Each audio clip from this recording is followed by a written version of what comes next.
Mr. Chairman, Honourable President, Honourable Members, we stand here today in this august House with the weight of expectation on our shoulders. Our country is at a turning point, and all of us here can feel it. But there can be no excuse for what transpired in this House here last Thursday evening. I think that most of us were deeply embarrassed by the scenes that we witnessed before the President's speech. Honourable Members, we don't have to agree with each other. We don't have to like each other. And we don't even have to be that nice to each other. But we do have to respect the rules of this House. Collectively, we represent 58 million South Africans. People who dream of a better life and of a better country. People who need us to work together to find real solutions to their problems and not grandstanding for television cameras. They demand better of us. As Rodney King famously said after the race riots in Los Angeles, and I quote, "We all can get along. I mean, we're all stuck here for a while. Let's try and work it out," unquote. We're going to have to find a way of working it out. We can't have a repeat of Thursday ever again. Now, I understand the frustrations. We come from a difficult history. We feel disappointed about the present, and we face an uncertain future. And we are all disappointed in the state of our nation. Honourable Members, do you remember the mood of just 2 years ago? It's hard to imagine now, but we had hope. We had just closed the book on a terrible chapter in our country's history, and we stood at the start of what we thought was a brand new journey. Yes, our challenges were greater than ever before, but there was a real sense of we can do it. To reinforce that slogan, we were alive with possibilities. Honourable President, I was one of those people who had hope. I had real hope that you were just maybe the one who was going to lead us out of the darkness and into the new dawn that you promised us, through our turbulent times and into a direction of prosperity. And I was not alone. You had a nation behind you, willing you on to succeed every single day. You had more support and trust than any leader who stood at this podium since Nelson Mandela. Your position in your own party was as strong as it could ever be. They needed you to avert the disaster of a 2019 election result. Mr. President, you were untouchable. You held all the cards, Mr. President. And then you went and blew it. You let us down. You failed to make the required reforms to free up our economy, win back investors, and create jobs. And so instead of turning the corner and getting better, things have got worse. Today it's hard to remember how we all felt back then, because the litany of bad news in recent times is relentless. Over the past 2 years, every single number in our country has moved in the wrong direction. Economic growth has ground to a halt. Foreign direct investment is down. Tax revenues are down. Crime is up. And jobs are being lost in their hundreds of thousands. We have seen mines, retailers and factories shut their doors or move and leave our shores, cutting thousands of the precious jobs we need. We've seen municipality after municipality fail, leaving communities without access to basic services, without water, toilets or usable roads. We have seen the return of job-killing load shedding and the need to add even more stages to it to reflect the condition of state-run Eskom. Since you delivered your Sona speech in this House 2 years ago, over 1 million more South Africans have joined the ranks of the unemployed. Over 10.4 million working-age South Africans today do not have a job. Now, I'm not going to stand here and say that this happened on your watch, Mr. President. I think that would be too kind. It didn't just happen on your watch. It happened by your hand. You've put us in this situation, sir. You had your chance and you blew it. You're not the reformer that South Africa thought you were. You don't have the guts to make the tough choices that our country needs. You're not brave enough to take on the unions that hold our country to ransom every day. And you don't have the courage to take and deal decisively with the corrupt people in your own party. And so, while you were telling us on Thursday evening how you fought back against corruption, you had people like Zondile Gumede sitting right here in this House. While you were telling us how you've acted decisively against state capture, the beneficiaries of state capture, some of them chairs of portfolio committees in this House, sat in those very benches. And while our country waited with bated breath for the long-awaited promised arrest to be made, we have to learn in a document sent from Parliament to the Public Services Committee that there will be no arrests, no prosecutions, and no orange overalls this year. And that's why, instead of a new dawn, there is a new despair. Through your actions and your decisions these past 2 years, you might have strengthened your internal position. You might even have strengthened the tripartite alliance. But you have hurt the people of South Africa. And that, Mr. President, will be your legacy. The man who dared us to dream and who then led us into a nightmare. And I'm not saying your choices were easy, but doing the right thing under difficult circumstances is what separates great leaders from ordinary leaders. Every great leader in history has at some point had to pick a course of action that was counterintuitive or risky. Choices that would inevitably have put them at odds with the people around them. Most famously, perhaps, was Nelson Mandela, whose decision 3 decades ago to enter into peaceful negotiations for our new democracy and our constitution, he was undoubtedly under enormous pressure from people within the liberation movement to choose a different path, to seek retribution. But because he chose peace and reconciliation, we have a democracy today that truly belongs to all of us. History is full of such examples. Think of Abraham Lincoln and the choice he faced before the start of the Civil War. Should he allow the southern states full autonomy for them to continue with the abhorrent practice of slavery, or should he take action? Many lives were lost in the war that followed, and this would forever rest on his shoulders. But history will remember him as the man who ended slavery and who united his country. Great leaders recognize their defining moments, and they then have the courage to make the decisions that need to be made at that moment, even if this means being met with resistance from the people around them. Your moment, Honourable President, came on Thursday last week, and you blew it. It was a simple choice, country or party.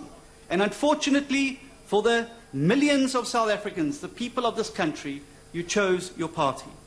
You chose to maintain the status quo because you don't want to be the man on whose watch the ANC splits down the middle. You chose to placate the enemies of growth instead of confronting them head-on. Nelson Mandela once said that your choices must reflect your hopes and not your fears.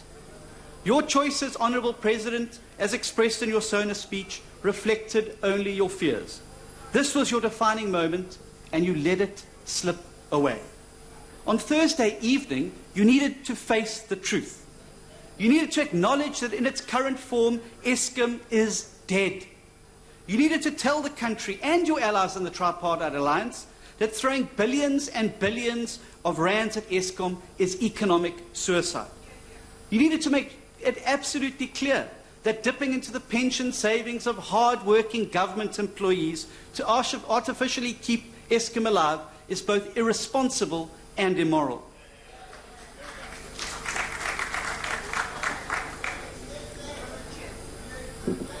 Euthanasia is never an easy option, but sometimes it is the most humane option. On Thursday night, you should have switched off Eskom's life support machine and perhaps supported the DA's electricity plan, which takes power from the state and gives it back to the people where it belongs. You also need to pull the plug on the NHI, because, and in your heart of hearts you must know it, the NHI is a fantasy that your government simply cannot make work. There's no way we could even raise even begin to raise the additional 280 billion rand required without triggering a flight of both tax revenue and skills, which we will never be able to reverse. We can and we must fix public health care within the current budget, and it should be done through proper appointments and proper investments in infrastructure and maintenance, and by filling all doctors' and nurses' vacancies with qualified individuals. And that is exactly what the DA Sazani healthcare plan sets out to do. And if you haven't read it, I've brought a copy along for you. And Mr. President, if you read it, I'm sure you will agree there is lots on which we can collaborate to really fix healthcare in South Africa. Your third big announcement, Mr. President, should have been that you were walking away from expropriation without compensation and that you were going to leave Section 25 of the Constitution intact. The sacred protection of property rights is the bedrock of any economy, and without it, everything will collapse. You need to stop fooling the public and yourselves into believing that expropriation without compensation is essential for land reform. It is entirely possible to work within the existing legislation to truly empower black South Africans with land ownership in the country. But the truth is that expropriation without compensation has never been about real land justice. Do you know who David Richatse is, Mr. President? He's a black farmer from Limpopo who's been fighting for 2 decades to own the land he farms on. Do you know who he's been fighting, Mr. President? He's been fighting your government. He's 70 years old now. He began this fight just before he was 50. With the help of the DA, he took his case all the way to the North Gauteng High Court, where your government was instructed by the court to sell him the land. Not give it to him, sell it to him. And despite this court order, your government still refused to comply. That's how much you care about returning the land to people, and that's how much you care about empowering black farmers in South Africa. Let's be clear. Expropriation without compensation was never about giving land to the people who want to farm the land. It was always going to be a way for the ANC government to get control of the land and thereby control the patronage that comes with it. So we can continue with the behavior that Kgalema Motlanthe points out so explicitly of elite capture in the high-level panel report. Expropriation without compensation is nothing but a ruse. It's a populist rally call around which you know is going to evoke an emotional response. It was weaponized by the EFF, and you found yourselves unable to resist following them down that rabbit hole. And I assure you, Mr. President, just as every economist, every ratings agency, and every would-be investor has assured you, the fastest way to collapse this economy is by removing the foundation of property rights. Those 3 things, Eskom, the NHI, and expropriation without compensation, should have been front and center of the Sona speech. If you were serious, Mr. President, about stemming the tide and restoring confidence. And if you really wanted to be bold in your reforms, you could have added the following. You could have announced an end to the enrichment scam that is BEE, replacing it with a real broad-based redress program that helps poor South Africans, not fat cat political elites. And I know it wouldn't have been easy. Because you yourself have been a beneficiary of this get-rich scheme, and you have become very wealthy, while the majority of South Africans have remained very, very poor. But even you, Mr. President, must acknowledge that we simply cannot afford this extra layer of politically enriched elite and price gouging. Then you could have announced that some of the powers of the SAPS could have been devolved to provinces and metros. This is in line with international best practice. If we want to beat gender-based violence, it means that we've got to make sure that policing is done by those closest to communities, and those are the people who should be tasked with their protection. You could also have officially abandoned cadre deployment as a policy of your party. This ANC policy of cadre deployment lies at the very heart of what is wrong with government in South Africa. Cadre deployment is the midwife of state capture. And don't just take it from me, Mr. President. It was no less than ANC veteran and former Home Affairs DG Mavuso Mzimang who said of cadre deployment a few weeks ago, and I quote, "The system is so open to abuse, it should be ditched now. State capture wouldn't have happened if there'd been an independent, professional civil service." Close quote. The fact is, Mr. President, your comments last month and last Thursday about building a capable state mean nothing as long as the politically connected feeding trough remains open. And not even a week after you announced your commitment to ending dodgy appointments, we had a health minister appointing his compromised niece in his department. We had the Public Service Commission head appointing his mistress. And we had the Minister of Human Settlements, Water and Sanitation appointing none other than the discredited Menzi Simelane and the disgraced Mo Sheikh as her special advisors. And you let it happen. Party first, country second. South Africans are tired of hollow words, Mr. President. I've seen firsthand the devastation that is wrought and caused by failed governments in places like Butterworth, Sientloba and Kwakwa. The capable state will remain a distant dream as long as you build it with your incapable government. And finally, you could have announced an immediate review of all labour legislation, and particularly where this inhibits small, medium and micro enterprises from hiring people into work. The owners of these businesses are potentially your best allies in creating jobs and fighting employment. You need to help them create jobs, Mr. President. Instead, you kowtow to the trade union bosses who dangle you continuously on a piece of string. These announcements would have been the speech of a real reformer. It would have been a Sona for the people of South Africa. But the truth is you couldn't do it because the interests of your party and its allies outweighs the needs of the 58 million South Africans who are watching us today at home. And yes, your speech had a few good moments, Mr. President. Adding grid capacity from renewable energy, natural gas and hydro is a good idea. Allowing commercial and industrial users to produce their own electricity and expediting their applications is a good idea. Opening bid window 5 of the renewable energy IPP is a good idea, Mr. President. And letting municipalities procure their power directly from producers is a very good idea. But here's the thing. You can't claim these as your ideas. The DA has been offering these solutions for years, and you've now left it too late. In fact, on the issues of procuring electricity directly by municipalities, this government's been locked in a legal battle with the DA. The court case was coming up in May, and the President knew they would lose. So last year you told us the one about the bullet train. Whatever happened to that? This year you announced a sovereign wealth fund, which is a great idea if you have a healthy budget like Norway or Saudi Arabia. But we are running a budget deficit and spiralling out of debt. Where is this money going to come from, Mr. President? Your own bank account? And while we're on the subject of banks, you announced the creation of a state bank. The trouble is we already have two state banks, the Land Bank and the Post Bank, and they are both riddled with corruption and bankrupt. You talk about building a smart city in Lanseria when you can't even keep the lights on in our cities. South Africans don't want fantasies. They want to know how we're going to get through the crisis. Thursday evening was your moment, and you blew it. Now, you finished your speech with a quote from the late, great Ladysmith Black Mambazo founder, Joseph Shabalala.